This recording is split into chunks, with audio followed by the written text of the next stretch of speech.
அஸ்ஸலாமு அலைக்கும் வரஹ்மத்துல்லாஹி வபரகாத்துஹு. எல்லா புகழும் அல்லாஹ்விற்கே உரித்தாகட்டுமாக. ஆமீன். கண்மணி நாயகம் ஸல்லல்லாஹு அலைஹி வஸல்லம் அவர்கள் கூறுகிறார்கள், எந்த ஒரு மனிதர் பிற மனிதரை பற்றி பேசும் பொழுது அவனுடைய முகத்தை திருப்பி விடுகிறார்களோ, அதிலிருந்து விலகி கொள்கிறார்களோ, அவரை அல்லாஹ் ஜல்ல ஷஅனஹு தஆலா நாளை மறுமை நாளில் நரக நெருப்பிலிருந்தும் அவருடைய முகத்தை திருப்பி விடுகிறான் என்பதாக கண்மணி நாயகம் ஸல்லல்லாஹு அலைஹி வஸல்லம் அவர்கள் கூறுகிறார்கள். எனவே இன்றைய சூழலில் ஏதாவது ஒரு மனிதர் உங்களிடத்தில் பிறரை பற்றி பேச வந்தால் அவரிடத்தில் நீங்கள் நேரடியாகவே சொல்லிவிடுங்கள், யா அஹி, இவரை பற்றி என்னிடத்தில் பேசாதீர்கள்.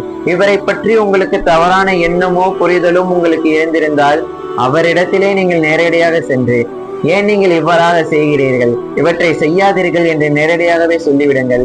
என்னிடத்தில் சொல்லி நீங்களும் பாவத்தாளியாக ஆகாதீர்கள், என்னையும் பாவத்தாளியாக ஆக்காதீர்கள் என்பதாக அவரிடத்தில் சொல்லி நீங்கள் நன்மையை பெறுங்கள். எல்லாம் வல்ல இறைவன் அல்லாஹ்வின் மிக பெரும் கிருபையான நரக நெருப்பிலிருந்தும் நம் அனைவரையும் காத்தருள் புரிவானாக. ஆமீன். வ ஆகிரு தஅவானா அல்ஹம்துலில்லாஹி ரப்பில் ஆலமீன்.